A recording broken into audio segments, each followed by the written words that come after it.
khusus bahas mengenai permasalahan seal clap bolo. Banyak pertanyaan baik di grup Facebook maupun di grup WhatsApp maupun di darat biasanya ya. Ada pertanyaan seperti ini biasanya. Mas, sudah ganti piston baru, ring piston baru, misalkan katakan sudah ganti piston baru misalkan. Terus sudah ganti seal clap baru, Mas. Tapi masalahnya motor kok masih berasap, Mas.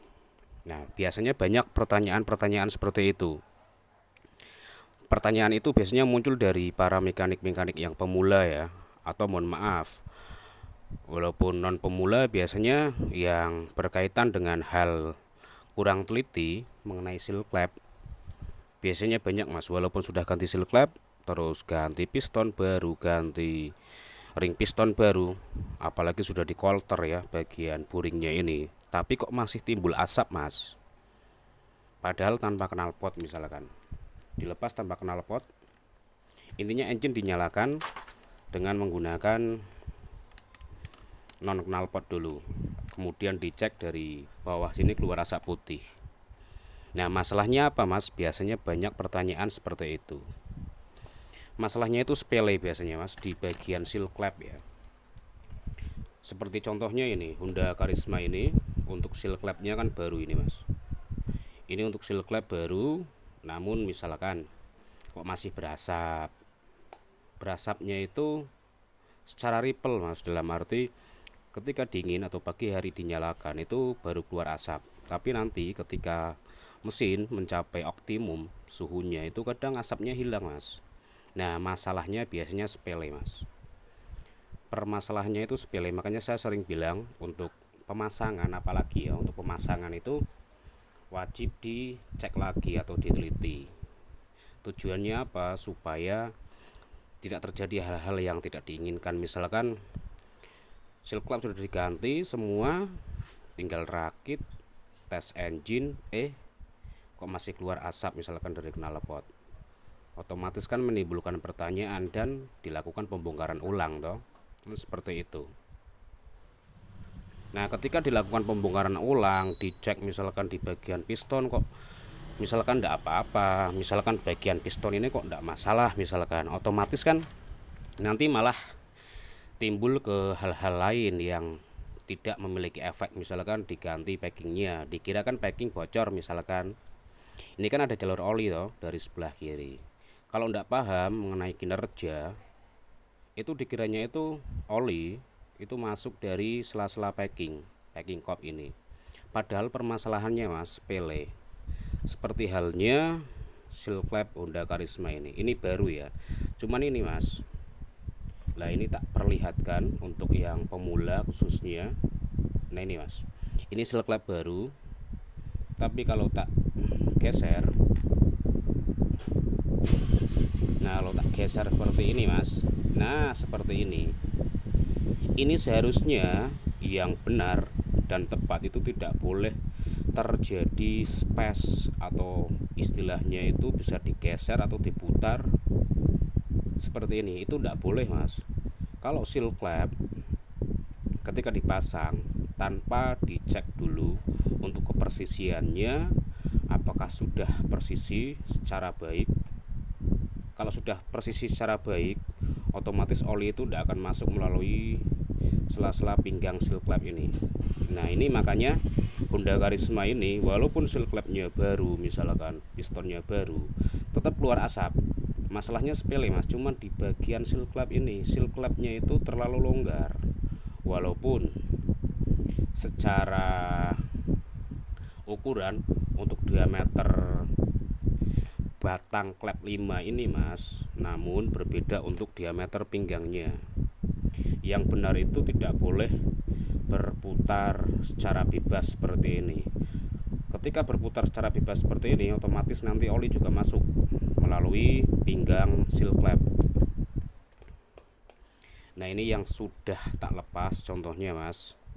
Pinggang seal clap itu apa sih, Mas? Biasanya kan banyak juga kan yang tanya seperti itu. Ini kan diameter batang klep, diameter 5 mili. Diameter 5 mili sama bebas, mau punya Honda, Suzuki atau Yamaha ya. Yang paling menentukan itu Mas di bagian pinggangnya ini loh. Nah, ini pinggang, namanya pinggang seal clamp Mas. Nah, kenapa ini kok bisa goyang dan berputar? Sederhana sebenarnya Mas. Nah, sederhana sebenarnya. Ini diameter, antara diameter pinggangnya ini Mas, walaupun sama-sama batang 5, namun memiliki ketebalan yang berbeda. Otomatis kalau asal pasang tidak dicek kepersisiannya, muter otomatis oli masuk. Nah, saya kasih contoh yang sama-sama batang 5 misalkan. Ini sama-sama batang 5. Tapi diameter pinggangnya sini itu agak tebal. Bisa dilihat. Nah, ini ukurannya 1 mili lebih. Sedangkan yang punya Karisma yang tadi bisa muter secara bebas, itu diameternya hanya kisaran kurang dari 1 mili. Otomatis pinggangnya ini terlalu lebar. Ketika dimasukkan ke bagian boss clamp, dimasukkan ke sini Mas, otomatis longgar. Nah, ini tak kasih contoh yang coklat. Tak kasih contoh ini yang coklat, tak masukkan, dan nanti tak perlihatkan apakah seal clamp ini bisa berputar secara bebas.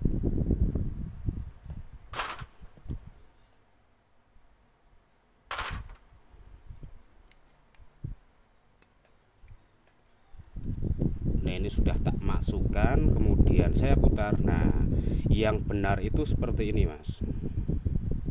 Yang benar ketika seal clamp dimasukkan ke bagian boss clamp, ketika kita putar pakai jari seperti ini, itu butuh tenaga yang ekstra untuk memutar seal clamp ini Mas. Berbeda dengan yang sebelahnya. Ketika hanya dengan tenaga yang ringan, nah seperti ini, berputar.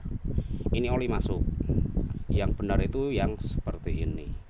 Yang warna coklat ini ya. Ketika kita putar seperti ini, seal clamp tidak ikut berputar. Nah, makanya itu yang sering saya bilang ketika memasang komponen ya, baik itu spare part yang di luar maupun yang eksternal, apalagi seal clamp ini kan bagiannya eksternal Mas. Mohon maaf, bagian internal atau ketika kita hanya pasang terus tidak dicek kembali, ketika semua sudah dirakit, sudah siap tes engine, tetapi nanti ada kendala lagi, asap atau apa, otomatis kita bongkar 2 kali. Nah, itu makanya wajib dicek untuk kepresisiannya. Ini khusus untuk bagian seal clamp. Masalahnya banyak yang tanya, ketika ganti piston, Mas pistonku baru, terus seal clamp baru, semua baru pokoknya Mas, sampai misalkan bagian packing ini baru semua Mas, tapi kok masih berasap. Masalahnya apa? Nah, kalau kita sampai tidak bisa memvonis atau meneliti, otomatis kan banyak part yang nantinya akan diganti, namun untuk permasalahan kan tidak akan terselesaikan seperti itu. Jadi cukup seperti itu untuk membahas di bagian seal clamp